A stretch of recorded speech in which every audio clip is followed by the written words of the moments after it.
আজকের ভিডিওতে আলোচনা করব মোহনবাগান কেন কম বিদেশি খেলাচ্ছে। কারণ এটা নিয়ে প্রচুর কমেন্ট পেয়েছি, প্রচুর প্রশ্ন পেয়েছি যে 6টা বিদেশি যেখানে খেলানো যায় সেখানে মোহনবাগান কেন 3টে বিদেশি খেলাচ্ছে। এবং দু একজন বলছিলেন যে না 4টে বিদেশি রুল হয়ে গেছে, 6টা বিদেশি নয়। তাহলে আমি ডিটেলটা আগে বলে নিই। সেটা হচ্ছে যে সমস্ত ক্লাবের তরফ থেকে কিন্তু একটা চিঠি দেওয়া হয়েছিল, সমস্ত না হলেও ম্যাক্সিমাম ক্লাব বলতে পারেন। কারণ অনেক ক্লাবেরই এখনও প্রপার টিম নেই, বিদেশি নেই, তো তারা 4টেই নামাতে পারবে না এরকম সিচুয়েশান, সেখানে 6টা কোথা থেকে নামাবে। তো ফেডারেশনের বক্তব্য এটাই যে না, সুপার কাপটা কন্টিনেন্টাল কাপের প্রস্তুতি এবং কন্টিনেন্টাল কাপে কোনো বিদেশি রেস্ট্রিকশন নেই, তাই আমরা ওখানে 6টা অ্যালাউ করে রেখেছি এবং ওটাই নিয়ম থাকবে। তাই এবছরও 6জন করেই অনফিল্ড নামানো যায় এবং সেখানে মোহনবাগান 3টে নামাচ্ছে। তো আমি বলে রাখি, হায়েস্ট মোহনবাগান 4টেই নামাতে পারে, আর খুব জোড়াজুড়ি করে 5জনকে নামানো যেতে পারে। 6জন বিদেশি মোহনবাগানের পক্ষে নামানোটা কখনোই সম্ভব নয়। অনেকেই বলছেন মলিনা এই জন্য খারাপ কোচ যে সে নামাতে পারছে না সব বিদেশিকে। অ্যাকচুয়ালি ব্যাপারটা বোঝার চেষ্টা করুন, মোহনবাগান যেভাবে বিদেশি নিয়েছে, 6টা বিদেশি ফিল্ডে খেলালে টিমের কোনো ব্যালেন্স বলে কিছু থাকবে না। মোহনবাগানের ডিফেন্সে আপনি 2টো বিদেশি ইউজ করতে পারেন। এবার মলিনা খেলে জেনারেলি 4-2-3-1 ছকে। সামনে যে 2টো পজিশান রয়েছে সেখানে আপনি সিডিএমও নেননি, সিএমও নেননি কোনো বিদেশি, তাই ওখানে কাউকে খেলাতে পারবেন না। আপুইয়া টাংরি ছাড়া আপুইয়া থাপা এরকম ইন্ডিয়ান প্লেয়ারদের খেলাতে হবে। এবার সামনে যে 3 রয়েছে 4-2-3-1-এর 3 যেটা, সেখানে 2টো উইংয়ে লিস্টান মানবীর রয়েছে। ওখানে একমাত্র লিস্টানের জায়গায় বিদেশি হিসেবে রবসান রবিনোকে আপনি লেফট উইং হিসেবে খেলাতে পারেন। অ্যাটাকিং মিডফিল্ডার কোনো বিদেশি নেই। কামিন্সকে ওরকম জোর করে খেলানো সম্ভব নয়, ওর জায়গায় প্রপার একটা অ্যাটাকিং মিডফিল্ডার খেললে সে ঠিকঠাক খেলবে। আর দিমি রাইট উইঙ্গার খেলতে পারে, খেলে দিতে পারে পর্যন্ত, কিন্তু প্রপার বা ভালো খেলা সেটা দিমির পক্ষেও সম্ভব নয় রাইট উইং থেকে।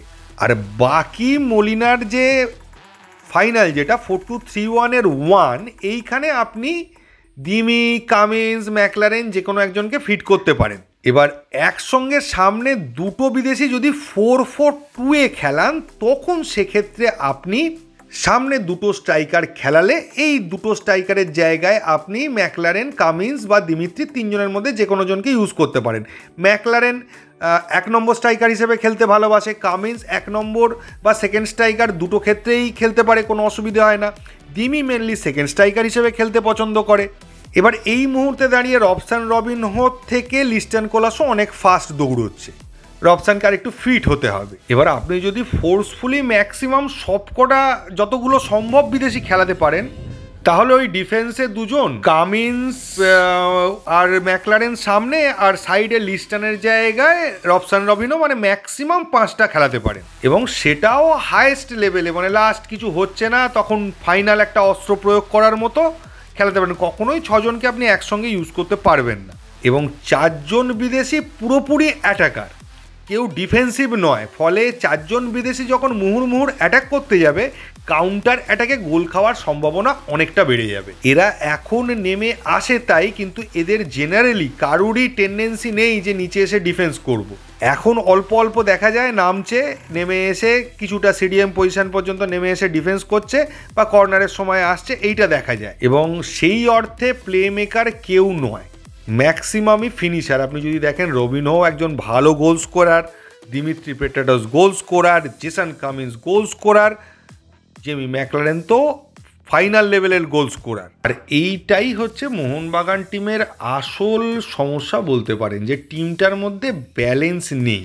টিমটাতে প্রচুর শক্তি রয়েছে, কিন্তু আপনি সব শক্তি ইউজ করতেই পারবেন না। এবং আমার ধারণা পরের ম্যাচেও মোহনবাগান 3 বিদেশি নিয়েই নামবে। পরবর্তী ম্যাচ ডেম্পোর সাথে পরশুদিন রয়েছে, ওই ম্যাচটায় একটা চ্যালেঞ্জ ছুঁড়ে দেবে কিন্তু ডেম্পো। গতকালে ডেম্পোর খেলা দেখে মনে হয়েছে যে ওদের টিমের যা ক্ষমতা তার থেকে বেশি ওরা একটা কিছু করে দেখানোর চেষ্টা আছে ওদের মধ্যে। তো ওই জায়গাটাই একটা চ্যালেঞ্জ হবে, ওদের একটা নাছোড় মনোভাব নিয়ে ওরা নামবে। এবং একটা পয়েন্ট পেয়ে গেছে প্রথম ম্যাচ থেকে, চাইবে এই ম্যাচ থেকেও কিছু না হলেও 1 পয়েন্ট যেন তারা পায়, সেই চেষ্টাটা আবার করবে। ওয়েদার ঠিক থাকলে আশা করি মোহনবাগানের কোনো সমস্যা হবে না। তো আগামীকাল পরশু ম্যাচের ফার্স্ট 11 নিয়ে আসবো। এই ভিডিওতে এইটুকুই। থ্যাংক ইউ, ধন্যবাদ এবং জয় মোহনবাগান।